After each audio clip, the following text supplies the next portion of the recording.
Les 1001 jours. Pierre Billard vous présente aujourd'hui Cathy Amaïzo, Julien Thomas, Jacques Dinam, Chantal Pommier et Henri Poirier dans La Super Cagnotte, un texte de Louis Rognoni réalisé par Bernard Latour.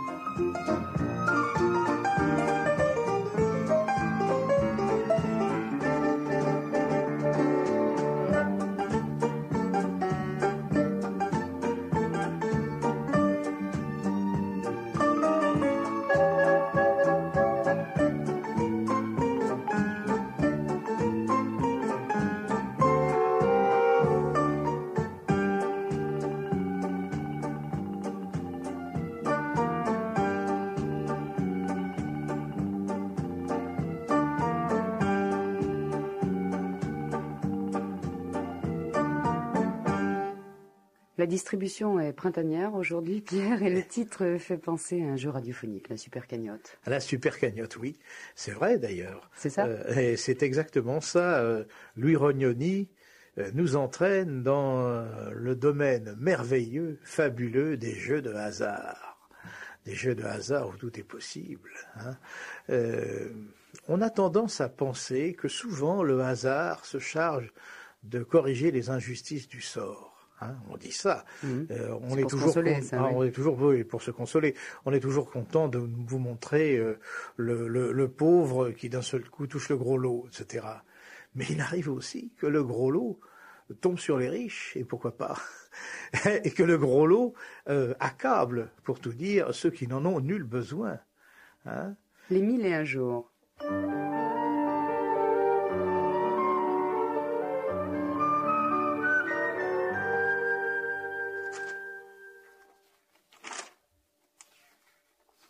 Robert. Ouais. Tu dors? J'essayais. Mais chaque fois que tu tournes les pages de ton journal, ça devient impossible. J'ai quelque chose d'important à te dire. Ça peut pas attendre demain matin. Non, c'est très important. Alors j'allume une cigarette. Vas-y, je t'écoute. Robert, tu ne m'aimes pas. C'est dans ton journal que tu as pêché cette information. En partie, oui. J'avais toujours imaginé les journalistes occupés à de plus graves problèmes. Je suis sérieuse.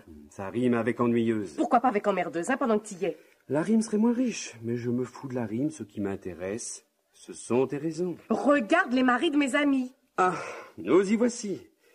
Qu'ont-ils encore fait d'exceptionnel, ces fameux maris modèles? Marie-Hélène revient de Hong Kong. Lucien est commandant de bord. Madeleine a toutes les robes qu'elle veut.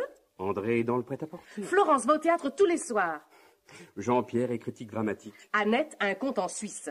Hervé étant citoyen helvétique, c'est le contraire qui aurait été extraordinaire. Et moi, Moi, je n'ai rien.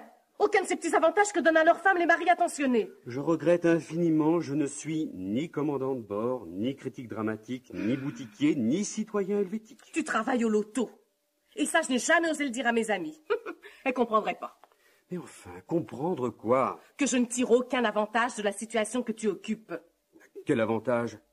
Je t'ai déjà expliqué 1000 fois, c'est-à-dire tous les mercredis et tous les samedis que je n'avais aucune influence sur le choix des boules qui sortent de la sphère. Je sais. Ne me prends pas pour une débile par-dessus le marché. Alors? Alors, il n'y a pas que ça. Et que peut-il y avoir d'autre? Tiens, cette semaine. T'as vu les résultats dans le journal? C'est moi qui envoie les communiqués à la presse. Un seul gagnant, ou une seule gagnante, qui va empocher plus de 10 millions de francs. Et c'est pas la première fois que ça arrive. Écoute, ne cherche pas de mauvaises excuses, Une personne, une seule, 10 millions et des poussières. 2 millions de pauvres jobards dont je suis avec 3 bons numéros, 15 francs. Et tu trouves ça démocratique? Mais c'est la règle du jeu. Une règle absurde, oui, et profondément injuste. 6 numéros, 10 millions, 3 numéros, 15 francs. Quand on trouve la moitié, on devrait toucher la moitié. Logique, non? Non. Pourquoi? Trop long à t'expliquer. Comme d'habitude, je suis une débile, c'est ça. Disons que tu n'as pas le sens des chiffres. Au contraire, je l'ai, oui. Votre cher milliardaire, vous allez le bichonner, le chouchouter, lui donner des conseils, Par le passé, trop de gagnants ont rapidement dilapidé la petite fortune que le hasard leur avait offerte. Et qui leur donne ces conseils? Des spécialistes financiers. Qui choisit ces spécialistes? La direction du loto. Enfin, elle se contente de les recommander, c'est au gagnant de faire son choix. Et qui travaille à la direction du loto? Moi, bien sûr, mais je ne suis pas le patron. Tu vois où je vais en venir? Pas du tout. Au lieu d'adresser ton très cher milliardaire à tel banquier véreux ou à tel agent de change douteux, Ben pourquoi ne t'occuperais-tu pas personnellement de ces placements? Parce que je n'ai aucune compétence en la matière. Avec un petit milliard en poche, la compétence vient toute seule. Et puis je t'aiderai. Je suis fonctionnaire de l'État. Ce serait un abus de pouvoir caractérisé. Quel abus de pouvoir? En tant que personne privée, citoyen semblable à tous les autres citoyens, tu as parfaitement le droit de donner des conseils à un ami. Un ami très cher. Enfin, quand je dis donner, je m'entends. En matière de finances, on ne donne pas de conseils, on les vend. Et si je le ruine? Tout peut arriver si je le ruine. Du moment que tu auras touché un honnête pourcentage. Pour toi, un honnête pourcentage, c'est quoi? 10 à 20%. Du capital, bien entendu. Plus une part sur les éventuels bénéfices.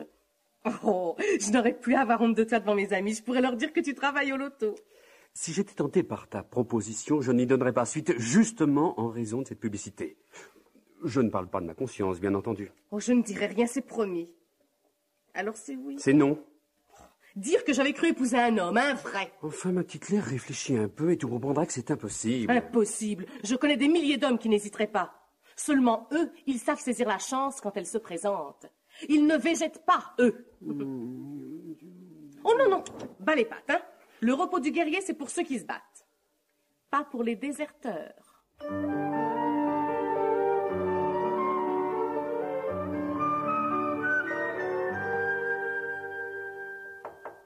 Entrez. Mes respects, monsieur le directeur. Ah, alors mon cher, où en sommes-nous? Avez-vous mis la main sur notre heureux milliardaire? Pas encore, monsieur le directeur. Comment pas encore? Pas encore, et pourquoi, s'il vous plaît?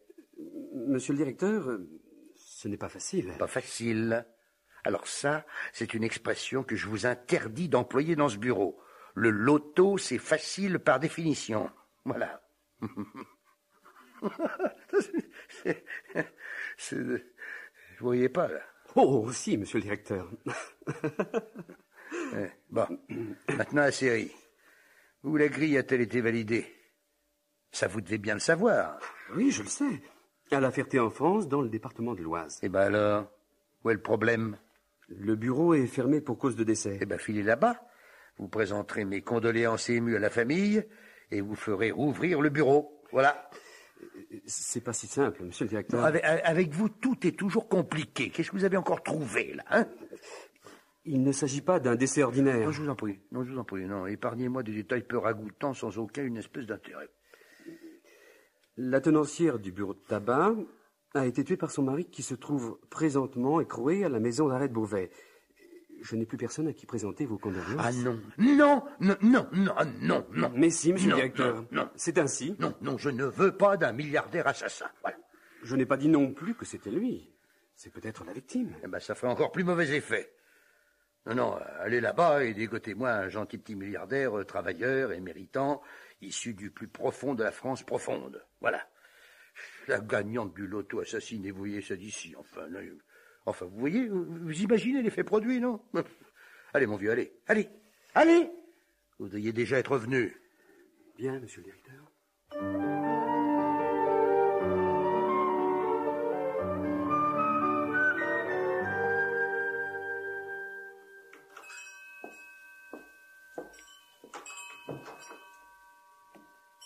Bonjour, madame. Monsieur? Et pour vous, ça sera? C'est à propos du loto. Ah, m'en parlez pas. Et si, justement, je suis venu tout spécialement de Paris pour vous en parler. Eh ben, faudra revenir, on paye pas maintenant. Avec tonton Cateux-Tata, ça nous a fait du tracas. Faut être dans le commerce pour comprendre. Je ne suis pas commerçant et pourtant, il me semble que je comprends. Je compatis même. Alors, soyez chouette, revenez plus tard. Je ne viens pas réclamer de l'argent. Faudrait savoir, vous avez causé de l'auto. En effet, voici ma carte. Je fais partie de l'administration centrale. Oh là! Vous allez pas me faire des emmerdes parce que je paye pas aujourd'hui? Tonton, tata, tout de même ça remue. Moi j'ai ouvert que tout à l'heure. Encore une fois, je compatis. Je voudrais voir le double des grilles validées chez vous. Oh, s'il y a que ça pour vous faire plaisir. Tenez, les v'là. Tonton, il était un peu vif peut-être. Mais alors il avait beaucoup d'ordre. C'est une qualité appréciable. Vous vous rendez compte, chère madame, que parmi ces grilles se trouve celle qui rapporte plus de 10 millions à son propriétaire? Oh, vous savez, avec les événements, j'ai même pas regardé les résultats. Si des fois que ça serait moi, quelque chose que malheur serait bon. Mais j'espère bien que non. Mais dites donc, vous êtes pas aimable. Je m'entends. Vous arrive-t-il de ne jouer que 2 francs? Jamais, moi je suis pas une paumée, moi. Le paumé, comme vous dites, vient de gagner plus de 10 millions de francs. 1 milliard de centimes. Mais vous avez causé d'une grille à 2 balles? Oui. Tenez, je viens même de la trouver. Il n'y a pas de nom, évidemment. Ah, je pourrais peut-être bien vous regarder. Je ne demande pas mieux. Seulement... seulement faudrait laisser tomber rapport à ce que je paye pas aujourd'hui. De toute manière, ce n'est pas vous qui auriez versé cet argent. Alors je ferme les yeux. Et si c'est bien lui, peut-être qu'il aura oublié. Alors, des fois, une petite gratification... Vous vous entendrez tous les deux. Ce serait pas mauvais qu'un personnage officiel comme vous y en dise 2 mots. De qui s'agit-il? Notre député. Ah ouais, plus j'y pense, plus ça peut être que lui. Ah ouais. Vous avez remarqué, la campagne électorale est pratiquement commencée. Alors, il était entré pour payer une tournée, tonton l'entreprend sur le loto, il n'avait jamais joué. Alors il a fait une grille. Le minimum, comme vous voyez.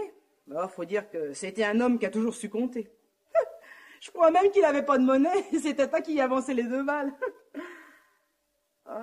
Pauvre Tata, elle était généreuse. Oui.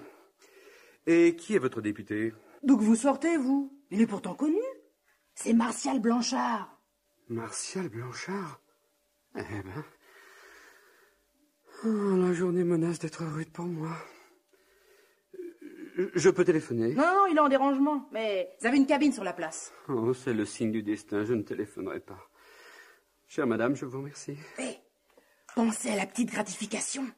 Dans la mesure où je ne l'oublierai pas, je n'y manquerai pas. Vous pouvez compter sur moi.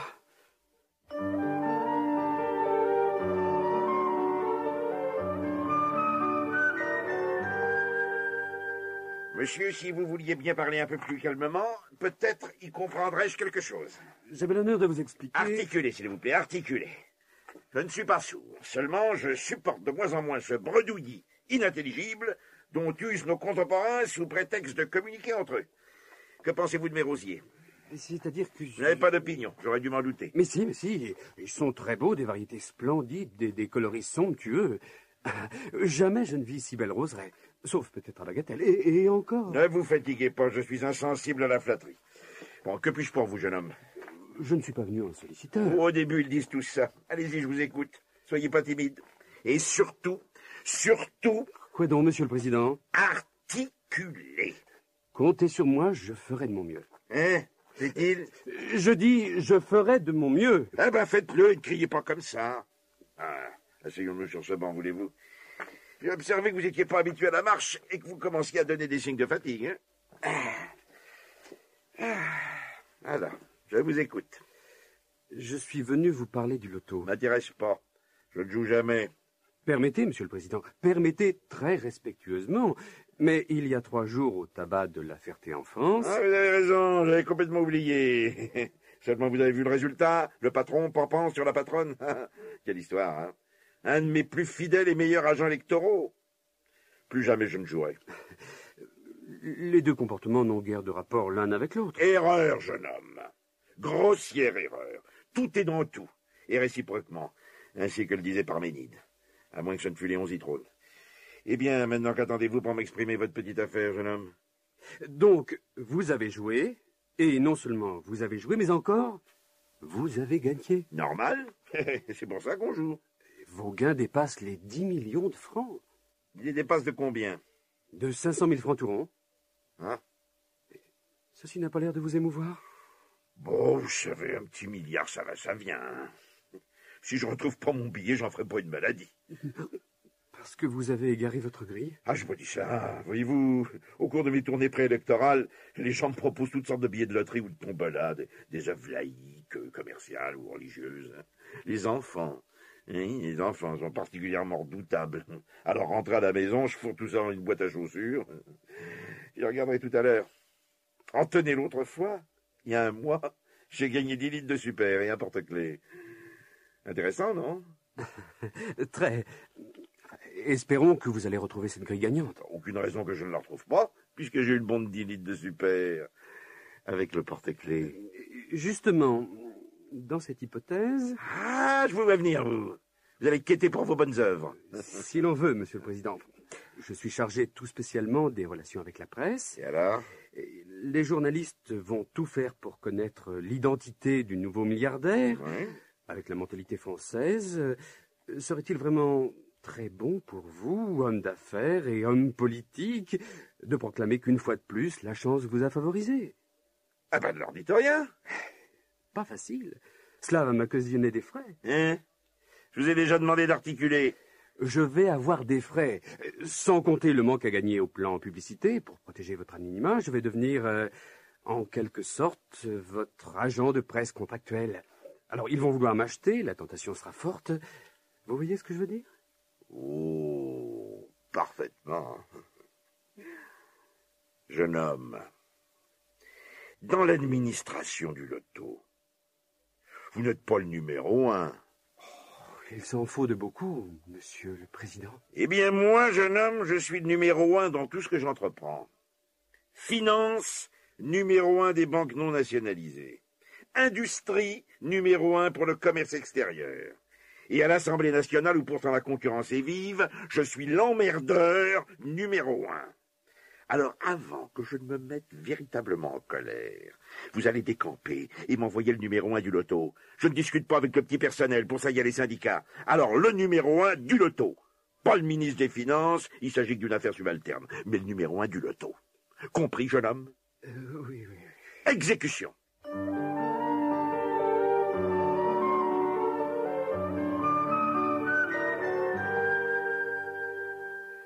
Croyez bien, Monsieur le Président, que je suis navré de ce regrettable contretemps. Mais si l'on m'avait tenu informé que c'était vous, l'heureux gagnant, je me serais déplacé personnellement, bien sûr. Le jeune homme que j'ai reçu n'était pas mal du tout. Ah oui, vraiment, oui. Avez-vous remarqué, mon cher directeur, que les imbéciles vous donnent parfois d'excellentes idées? Votre jugement sur mon collaborateur est déjà plus nuancé. De toute évidence, il a atteint son seuil d'incompétence. Et vous ne risquez rien pour votre place. À vrai dire, je ne l'ai jamais craint non plus. Oh oui, c'est bien pour ça que vous l'avez choisi. Ah, au fait, j'ai retrouvé la fameuse grille, comme vous dites. Excusez-moi, le papier est un peu froissé. Merci. Non, mais c'est parfaitement lisible. Voyons. Le 2, le 29, oui. 31, 33, 37, 49. Mais il n'y a aucune contestation possible. Il ne me reste plus qu'à vous remettre le chèque. Figurez-vous qu'en recherchant cette grille, j'ai découvert un vieux billet de tombola qui me donne droit à une paire de lunettes de soleil. Quand la chance s'en mêle. Ah, comme vous dites, Monsieur le Président, comme vous dites. Et de combien le montant de ce chèque? Mais de 10 500 000 francs, ainsi que vous avez pu le lire dans tous les journaux. Ah, mais ça ne va pas. Ah, ça ne va pas du tout. Non, je peux pas accepter. Non, enfin, Monsieur le Président... Ah non, je n'accepte pas cette somme. Rendez-moi ma grille. Je crois deviner votre délicatesse. Oui, on m'avait bien dit que vous étiez un homme extrêmement délicat. Alors, vous désirez probablement faire un don à quelques bonnes œuvres. Alors, dans ce cas, vous encaissez ce chèque pour le bon ordre de notre comptabilité, et puis vous tirerez tous les chèques que vous voudrez. Non, je crois que vous m'avez mal compris, mon cher directeur. Ah, effectivement, je suis un peu perdu, je l'avoue, oui. Non, je veux un chèque de 50 millions. Et encore, c'est un prix d'amis parce que vous êtes très sympathique. 50 millions et non pas 10. Est-ce clair? Clair? Oui. Certainement pas. Non, je nage en plein brouillard. Non, mais à quel titre voulez-vous cette somme considérable? 40 millions, là, comme vous y allez, mais à quel titre, Monsieur le Président? Pour service exceptionnel rendu à l'industrie du loto. Je vois, vous ne comprenez pas. Non. Non, le brouillard s'épaissit de seconde en seconde, monsieur. Vous êtes à ma merci. Et c'est véritablement un prix d'amis. Je n'ai qu'un coup de téléphone à donner, et dans 8 jours, le loto n'existe plus. Plus un Français n'osera risquer une thune sur vos pièges à... j'ai la grossièreté en horreur. Je trouve pas l'équivalent. piège à con. Voilà. Oui, ça j'avais compris, oui. Mais c'est même tout ce que je comprends. Non, c'est votre collaborateur qui m'en a donné l'idée. Donner une idée, lui? Mais il n'en a même pas pour lui. Vous ne savez pas l'écouter. À l'avenir, tenez donc compte de ses avis, non pas pour les suivre, mais pour faire très exactement le contraire. Voilà. Il était persuadé que je voulais éviter les journalistes à tout prix. Et c'est même à ce prix-là qu'il me le proposait. Alors j'ai pensé qu'en faisant tout le contraire, en ne refusant pas les interviews, mais en les provoquant au besoin, me livrant à certains propos inconsidérés, démentis le lendemain, bien évidemment, mais le mal étant fait, je pouvais ruiner la crédibilité du loto. Qui, dans le public, ce public qui par définition est la réussite, allait croire que c'était vraiment par hasard que le multimilliardaire Martial Blanchard était le seul possesseur de la grille aux 6 bons numéros? Qui allait être assez naïf pour ne pas subodorer quelques louches magouilles? Je vous le demande. Qui allait être encore assez sot pour porter son bon argent à des gens foncièrement malhonnêtes? Il me suffirait de déclarer que nous dînions ensemble 2 fois par semaine. Vous le voyez, votre loto? Facile, et qui peut rapporter gros. Alors dites-moi, mon cher directeur, mon silence ne vaut-il pas les 40 millions que je vous demande? Et que je donnerai peut-être après tout, qui sait, à une œuvre?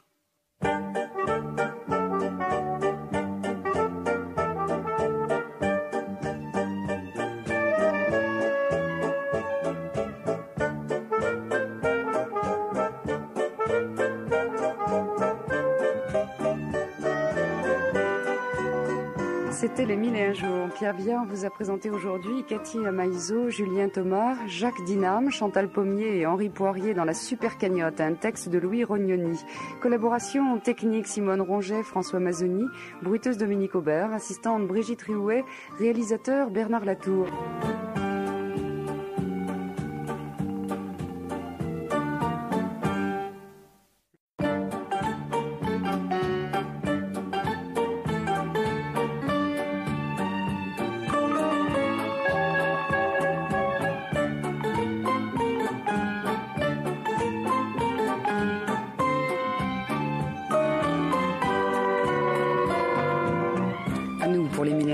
Pierre Viard vous présente aujourd'hui Michel Rull et Anne Kérilan dans Le Marteau de Damoclès, un texte de Pierre Humblot.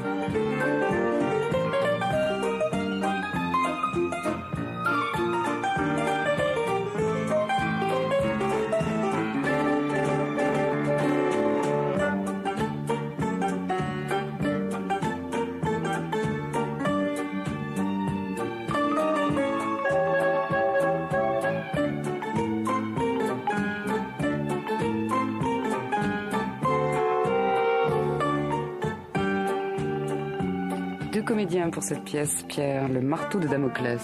Oui. J'essaye pas de deviner aujourd'hui. Non, vous n'essayez pas de deviner. Non. Vous savez bien ce que c'est que l'épée de Damoclès, bien sûr. Alors je dirais que la comédie de Pierre Humblot, Le Marteau de Damoclès, je vais employer un langage un peu horrible. Un peu, moi, je vous en prie, j'ai l'habitude. Un peu cuistre. Je vous dirais que cette petite comédie s'inscrit dans le cadre de la campagne contre le bruit. D'accord. Vous avez compris. Mm-hmm. Voilà, Le Marteau de Damoclès. Les 1001 jours.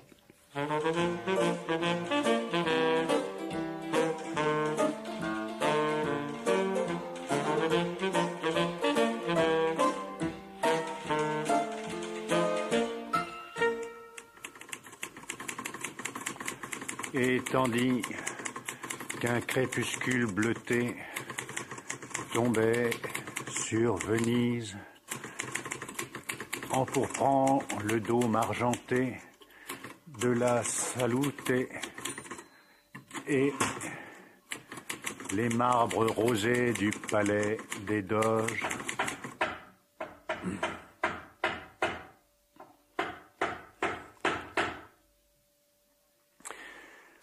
Marie-Christine aperçut, debout sur le ponton des gondoles, le jeune gondolier auréolé de son large chapeau de paille.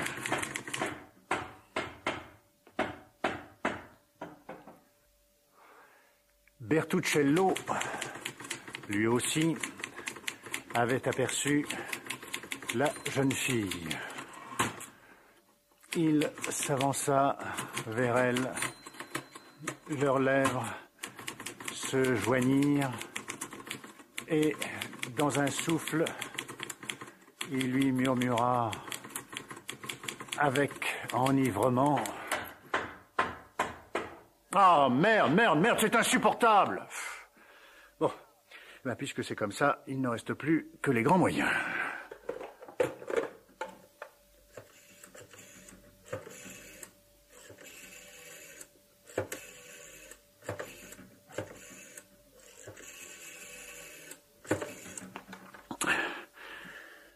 Allô, le Conseil national du bruit? Monsieur, je me permets de vous appeler parce que j'ai un problème de bruit. Oui.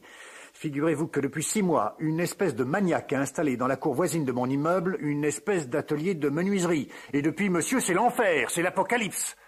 De 9h du matin à 18h30, sauf les dimanches et jours fériés, ce maniaque fend du bois, scie du bois, et qui pisait, tape dessus à coups de marteau. Alors, monsieur, je vous pose la question, que puis-je faire contre cette nuisance? Un arrangement, à l'amiable. Mais monsieur, quand j'ai demandé poliment à ce maniaque s'il avait légalement l'autorisation de marteler comme ça, et s'il ne pouvait pas insonoriser ses martelages, il m'a menacé de son marteau. Mais oui, monsieur, mais oui, tout ça, je l'ai déjà fait. Je me suis adressé au syndic, qui m'a renvoyé au commissariat, qui m'a renvoyé à la mairie, qui m'a renvoyé à la préfecture, qui m'a fait adresser le guide de l'environnement et le règlement sanitaire départemental. J'ai fait toutes les démarches indiquées. Mais en attendant, ce marteleur est toujours là à me harceler de ses martèlements. Non mais écoutez-moi ça, hein? Comment? Mais bien sûr que ça s'arrête de temps en temps. Juste le temps de me demander quand viendra la prochaine rafale. Et vous croyez qu'on peut travailler avec un marteau qui vous pend au nez comme une épée de Damoclès? Bien le bonsoir, monsieur. Et merci quand même.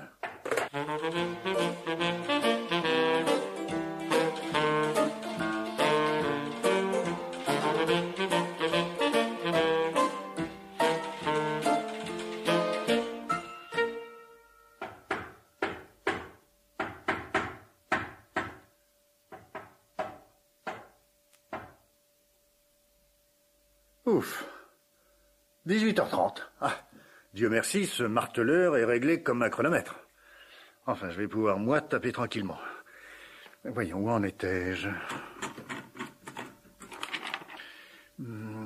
Marie-Christine, gna gna gna, Bertuccello, gna gna, leurs lèvres se joignirent, gna gna gna, et il murmura avec enivrement: « Oh, merde, mais qu'est-ce que c'est encore? Oh. » Oui. Monsieur Dufournel? Ben, ça dépend, c'est pourquoi? Je suis Madame Paginet. Et alors? Denise Paginet. Hein? Vous ne vous souvenez pas de moi? Ah non. Mais si, il y a 3 mois, dans un supermarché près de la place Clichy, vous dédicaciez vos romans.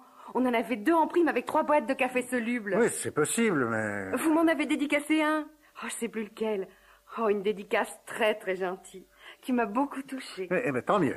Je la sais par cœur. À Madame Denise Paginet, bien sympathiquement.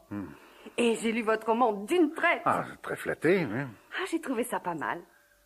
Alors j'ai pensé que ça vous ferait plaisir si je venais vous le dire de vive voix. Ah, trop aimable, oui. C'est bien normal. D'autant plus que je suis un peu consoeur. Pardon? J'ai écrit un roman, moi aussi. Ah. Et j'ai pensé que puisque je venais vous féliciter pour le vôtre, je pouvais par la même occasion vous apporter le manuscrit du mien. Bien. Madame Pigeonnet... Paginet. Oui. Pour que vous me donniez votre avis. Surtout sur l'orthographe. Alors le voilà. Je peux entrer? Ah, hélas, non, je dois sortir. Oh, ça ne m'empêche pas de vous laisser mon manuscrit, vous le lirez à tête reposée. Madame, je ne suis pas en état d'avoir la tête reposée. Oh, je vous demande pas de le lire tout de suite. Prenez votre temps. Jusqu'à demain soir, si vous voulez. Et je vous assure que je ne pourrai pas... Oh, mais c'est très lisible. Entièrement écrit à la main. À la main? Oh, n'ayez pas peur, j'en ai un double. Ce que je n'ai pas, c'est le titre. J'ai l'impression que dans un roman, le plus dur à trouver, c'est le titre. Et dans les vôtres, c'est ce qu'il y a de mieux. Alors j'ai pensé que vous pourriez peut-être m'en trouver un. Madame Paginet, je vous répète que... Pour vous donner une idée, c'est l'histoire d'une jeune femme qui s'est mariée à un homme plus vieux, à peu près de votre âge. Bientôt, il se met à courir après des filles de plus en plus jeunes, comme ça arrive aux hommes de cet âge-là. Je vous apprends rien, vous savez ce que c'est. Non, madame, je ne sais pas. D'ailleurs, je suis célibataire et... Bref, ils se disputent sans arrêt. Le mariage tourne mal, et ainsi de suite, jusqu'au divorce. Ah, ben c'est très intéressant, dites-moi. Et ce n'est pas fini. Pendant son mariage, son mari s'était absolument opposé à ce qu'elle travaille. Mais quand elle reste seule, il faut bien qu'elle se mette à travailler. Alors elle cherche du travail. Pendant longtemps, elle n'arrive pas à en trouver. Et puis finalement, elle réussit à en trouver quand même. Et maintenant, ça marche très fort pour elle. Voilà. Qu'est-ce que vous en pensez? Non, mais très franchement, madame... Je me suis inspirée de ma propre histoire. C'est du vécu. Mais beaucoup d'auteurs débutants croient passionnant de raconter leur vie, mais... Et encore moi, je n'ai pas tout raconté. Eh bien, avec le reste, vous écrirez un autre roman. Bon, en attendant, j'aimerais bien que celui-là soit édité. J'avais pensé que vous pourriez le présenter à votre éditeur. Vraiment? Ah, s'il est honnête, bien sûr, parce que je me suis laissé dire que dans ce milieu-là, ça fourmille de requins à un point incroyable. Oh, mais pas plus incroyable que l'effronterie de certaines personnes. Bon, là-dessus, madame, je ne vous retiens pas. Oh, j'ai tout mon temps. Eh bien, pas moi. Comme j'avais cru vous le laisser entendre, je suis débordé, vous comprenez? Ah oui, mon ex-mari était aussi toujours débordé. Il faut dire qu'il travaillait au commissariat national de la récupération des déchets. Il lui arrivait même d'en ramener à la maison. Oh, du travail, je veux dire. Oui, je dois sortir, un rendez-vous très urgent et très important. Donc, si vous voulez bien m'excuser... Et en ce qui concerne mon manuscrit, qu'est-ce qu'on fait? Bon, je ne voudrais surtout pas vous décourager, mais ce genre de roman à base d'histoires vécues et d'expériences personnelles, ça a traîné partout. Hein. Ça n'intéresse plus personne. Ah bon? Ouais. Vous croyez? Ah ouais, j'en suis sûr. Bon, voilà. Je vous le laisse. Merci. Bon. Eh bien, je vais m'en aller. C'est ça, c'est ça. J'ai un train à 19h17. Oui, ah ben ça, je m'en voudrais de vous le faire manquer. Hein. Oh, j'en ai un autre à 20h35, c'est bien desservi. Non, mieux vaut prendre le premier, vous serez plus vite chez vous. Hein. Je suis toujours contente de me retrouver chez moi. Roumazon-sur-Yvette, vous connaissez? Non, pas du tout. Bon voyage. Oh, ce n'est qu'à une quinzaine de kilomètres de Paris, mais on se croirait en pleine campagne. Tant mieux. Quand je reviens de Paris dans mon pavillon, l'air est tellement bon, et c'est tellement calme, que je recommencerai une nouvelle journée. Eh ben, j'en suis ravi pour vous. Bonsoir, madame. Vous habitez un pavillon? Oh, pas très grand, mais avec un beau jardin. Et calme? Enfin, vous voulez dire, il n'y a pas de bruit? Du bruit? Oui. On n'entend tellement rien que parfois j'en ai les oreilles qui sifflent. Ça m'a aidé, un silence pareil pour écrire mon roman. Vous ne pouvez pas vous imaginer. Mais si, j'imagine très bien. Oui. Un pavillon à vous? Un pavillon de famille. Ouais. C'est papa et maman qui l'ont fait construire il y a une vingtaine d'années. Ah. Et vous y habitez sans doute avec madame votre mère et monsieur votre père, hein? Non. Ils sont morts tous les deux. Ah. J'y habite toute seule. Eh bien, je m'en vais. Bonsoir, monsieur. Quoi, vous partez déjà? Mais j'avais cru comprendre. Vous êtes tellement pressé de rentrer, à moins bien sûr que quelqu'un vous attende. Oh, personne. Mais c'est vous qui deviez sortir. Vous aviez rendez-vous? Oh, sortir, c'est beaucoup dire. Rendez-vous, c'est un grand mot. Un rendez-vous, ça se remet. Je remettrai, chère madame Paginet. Je remettrai. Ah, mais si c'était très urgent et très important... Non, rien n'est plus urgent ni important à mes yeux que d'aider un jeune auteur. Hein? Nous serons bien mieux ici à parler tous les deux. Ou plutôt, c'est vous qui allez me parler de votre roman. Mais ne restez pas debout sur le pas de la porte, voyons, entrez, là. Voilà, par ici. Voilà. Asseyez-vous. Hein. Merci. Voilà. Confiez-moi votre manuscrit. Je le lirai avec la plus bienveillante attention. Mais en attendant, racontez-moi le sujet. Hein. De quoi s'agit-il? Eh bien, comme je vous l'ai dit, c'est une histoire vécue. Ah, ce sont les meilleurs. Rien ne vaut le récit sincère d'une expérience personnelle. Mais vous disiez... Mais j'ai toujours pensé et dit que la vie, la vraie vie, dans sa quotidienneté la plus simple, est infiniment plus riche que l'imagination la plus débridée. Non, nous autres écrivains n'inventons que des lieux communs parce que le cerveau humain est limité, alors que la vie peut fournir sans cesse des situations originales, infiniment renouvelées, parce que chaque homme, chaque femme est unique et vit une expérience unique, avec des personnages authentiques qui s'aiment, se déchirent dans un cadre authentique. Ah, le cadre, chère madame, le cadre. Ainsi, par exemple, je suppose que vous consacrez des passages très nombreux à la description de votre pavillon. De mon pavillon? Ah non, pas vraiment. Ah non, alors vous n'allez pas me dire que vous ne l'avez pas décrit dans le détail. Je crois même que je ne l'ai pas décrit du tout. Pas décrit? Ce lieu, témoin de votre enfance, de votre adolescence, des relations si essentielles entre une fille et ses parents. Oh, quand papa et maman ont fait construire ce pavillon, j'avais déjà 23 ans. Et quand je suis revenue l'habiter après mon divorce, ils sont morts 6 mois plus tard. Ah. Il faut dire que pour une orpheline de 6 mois à se retrouver divorcée et sans travail, c'est très dur. Enfin bref, maintenant, vous l'habitez, ce pavillon. Et c'est dans ce pavillon que vous avez composé votre livre. Et vous ne l'avez pas décrit? Je croyais pas que c'était important. Pas important? Mais chère madame, vous avez bien voulu me demander mon avis sur votre œuvre. Eh bien, d'après le peu que vous m'en avez dit, je peux vous assurer qu'en vous lisant, tous vos lecteurs éprouveront un besoin pressant de connaître les lieux. Vous croyez? Oh, mais je le sens. Les lieux authentiques, où cet auteur authentique a décrit cette histoire authentique.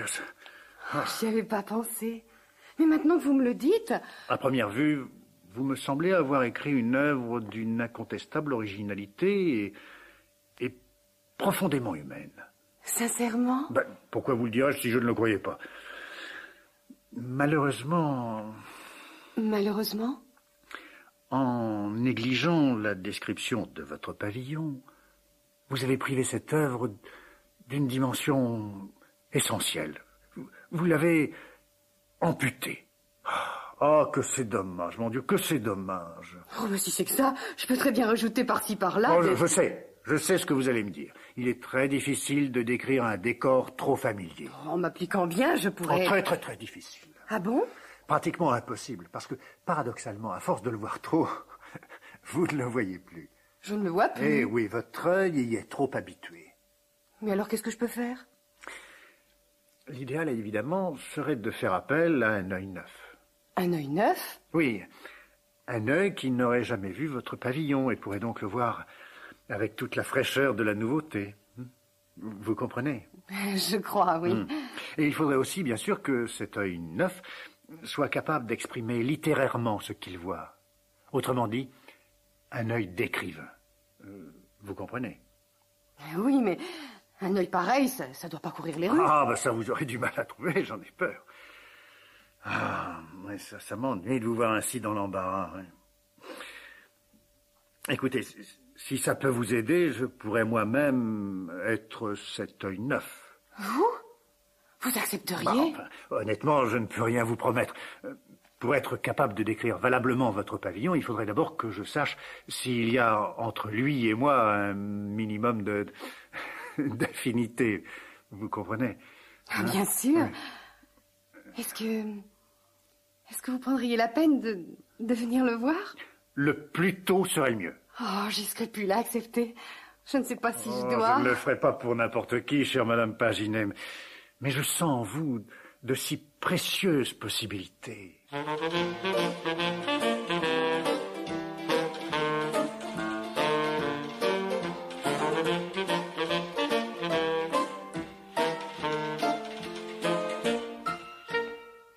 Comme je vous l'ai dit, ce n'est pas très grand, mais c'est très bien disposé. Tout plein pied. Ah, en effet, oui. Après le petit hall d'entrée dont nous venons, toutes les pièces donnent dans ce couloir où nous sommes. Ici, mon petit séjour. Oui. Au fond, ma petite chambre avec ma petite salle de bain. Là, ma petite cuisine. Et à côté, ma petite salle à manger. Avec ce jardin tout autour, ça me semble effectivement très calme. Oh, comme vous voyez, on n'entend rien. Donc, ma petite salle à manger est sur cette table. Et là, qu'est-ce que c'est?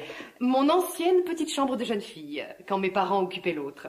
Maintenant que je suis toute seule, j'en ai fait un débarras. Ah, un débarras, oui. Je ne peux pas coucher dans 2 chambres à la fois, vous comprenez? C'est donc là, sur cette table de salle à manger, que je l'ai écrit. Écrit quoi? Mon roman. Vous l'avez lu? Lu quoi? Mon roman. Ah, bien sûr. Alors, Qu'est-ce que vous en pensez? Pas de menuisier. Un menuisier? Non, pourquoi j'aurais dû en mettre un?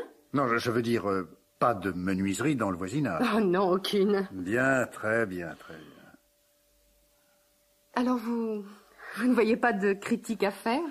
Ma foi, juste une petite, si vous me permettez. Oh, dites. J'ai peur que vous ne vous soyez laissé encombrer de souvenirs inutiles. Que vous n'ayez pas su trier. Oh, pourtant, j'ai déjà trié énormément. Ah, pas assez. Je suis convaincu que presque tout est à jeter. Voilà. À jeter? Et à votre place, j'en ferai une jolie petite pièce. Une pièce? De mon roman? Non, de votre ancienne chambre.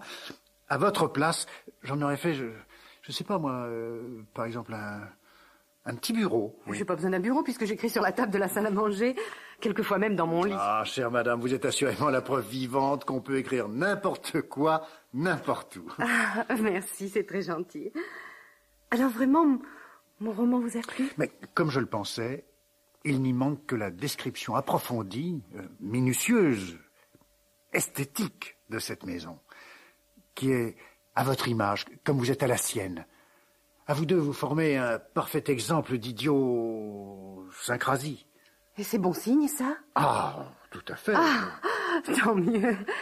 Et cette description, vous sentiriez-vous assez d'affinité pour vous en charger? Ah, je crois, oui. Oh, merci. Oh, que je suis contente. Seulement... Seulement, ce sera un gros travail. Beaucoup plus difficile et plus long que je n'imaginais. Ah, décrire fidèlement cette architecture si pittoresque. Ah, du pur années 60. Oui, cet intérieur si plein de caractère. Il me faudra noter chaque détail et surtout m'imprégner de l'ambiance. Ah, l'ambiance, chère madame, l'ambiance. Oh oui, je comprends que c'est important, l'ambiance. Oh, et je ne pourrai évidemment m'imprégner que sur place, ici même. Évidemment. Il me faudra donc venir ici assez souvent. Bien sûr. Ouais. Même très souvent, le plus souvent possible. Bien sûr, bien sûr. Peut-être même tous les jours. Que voulez-vous? Il faudra ce qu'il faudra. Parce que, hélas, nous avons un ennemi, cher ami. Un ennemi redoutable, et peut-être le pire. Un ennemi? Oui, le temps. Nous sommes pressés par le temps.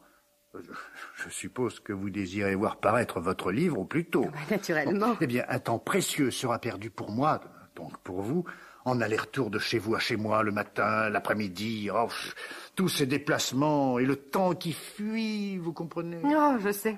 Avec le plombier, c'est la même chose. Quel plombier? Et quand j'appelle un plombier pour un robinet qui fuit, c'est toujours le déplacement qui revient le plus cher. Oui, c'est pourquoi je me demande si, dans votre propre intérêt, je ne ferais pas mieux de venir m'installer ici pour écrire. Vous installer? Oui, pendant la journée, je viendrai le matin, je repartirai le soir, ainsi mon travail, notre travail, avancerait plus vite.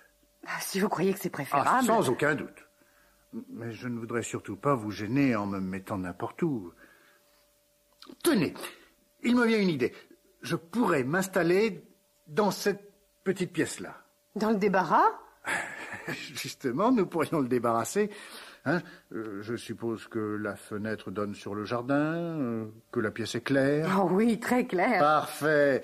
Nous pourrions y mettre ce petit meuble-là. Hein. Il me servira de classeur. Nous pourrons y mettre aussi là, cette petite table. Hein. Elle est solide au moins? Oh, je crois. Oui, parce que je ne suis pas comme vous. Moi, je n'écris pas à la main, je tape directement à la machine. Je suppose que vous ne verrez pas d'inconvénient à ce que j'apporte ma machine à écrire, hein, et que je pourrais taper sans vous déranger. Oh, je crois, oui. Alors, aucun problème, tout est réglé. Ah, je serais parfaitement bien dans ce petit bureau-là, oui. Avec moi juste à côté, dans cette petite pièce-là. Ah, tiens, oui, j'avais pas remarqué. Encore un débarras? Pas du tout. Regardez. Mon Dieu. Mais qu'est-ce que c'est que ça? Mes santons. Ah, ces figurines dont on décore les crèches de Noël, mais en général, ce sont des petites figurines. Celles-ci sont monstrueuses. Enfin, elles sont très grandes. Ah oui, moi, les santons, je les aime très grands. Oui, il y en a des dizaines. Des centaines. Des centaines de santons. Et vous les collectionnez depuis longtemps? Mais vous avez bien lu mon livre? Votre livre? Oui, bien sûr. Du début à la fin? Mais oui, enfin surtout le début. Parce que tout le sujet de mon livre, c'est ça. Comment j'ai réussi à m'en sortir grâce à mes santons. Comment j'ai cherché du travail après mon divorce, comment je n'en trouvais pas, et comment j'ai eu l'idée de fabriquer des santons pour gagner ma vie, puisque j'ai toujours adoré les santons, et que j'en fabriquais déjà pour m'amuser depuis que je suis haute comme ça. Vous vous souvenez du chapitre 35? C'est-à-dire, j'ai tellement lu et relu les 34 premiers... Et puis rappelez-vous, dans le chapitre 35, je raconte comment j'ai proposé mes santons dans des boutiques cadeaux, comment on me les a achetés, comment on m'en a redemandé, et comment de fil en aiguille, ça a eu un succès fou, au point que maintenant, on m'en commande de tous les côtés, et que je peux à peine suffire à la demande. Vous avez bien lu tout ça? Oui, mais je dois vous avouer que j'avais été si frappé par la forme de votre roman que j'avais un peu laissé échapper le fond. Mais maintenant, je me souviens parfaitement, oui, sauvé par les santons. C'est une très belle histoire, vraiment. Ils sont beaux, n'est-ce pas? Très beau, très beau, très bien peint. Oui. Mais, dites-moi, les santons, je croyais que c'était en terre cuite. Les santons ordinaires, oui. Mais ce qui fait l'originalité des miens, en plus de la grandeur, c'est qu'ils sont en bois. En bois, Et ils ne sont pas moulés? Non, je les sculpte. Vous les sculptez? Comment? Je prends un gros bloc de bois brut, comme celui-là au fond. Je le dégrossis d'abord à la hache. À la hache? J'égalise à la scie. À la scie? Et enfin, je travaille au ciseau. Au ciseau? Oui, en tapant dessus avec ce gros maillet-là. Tenez, j'ai justement une sculpture en train, je vais vous montrer. Quelle horreur! Je tape comme ça du matin au soir et 7 jours par semaine. C'est toute ma vie. Pourtant, je peux pas dire qu'on m'ait encouragée. Mon ex-mari ne supportait pas que je sculpte des santons dans notre appartement. Je me demande même si c'est pas un peu pour ça aussi qu'on a divorcé. Même papa et maman supportaient mal. Ils disaient que je les ferais mourir à taper comme ça. Les pauvres. Ils ne se doutaient pas qu'ils deviendraient sourds avant de mourir. Sans compter que mes santons ont donné de la valeur à mon pavillon. Dans un rayon d'1 kilomètre, on m'a proposé des fortunes pour que je m'en aille. Mais pas de danger. Un calme pareil, je ne le retrouverai nulle part. Un calme tellement calme que je ne m'entends pas taper. Alors vous voyez, vous pourrez écrire tranquillement à la machine. Ça ne me dérangera pas du tout.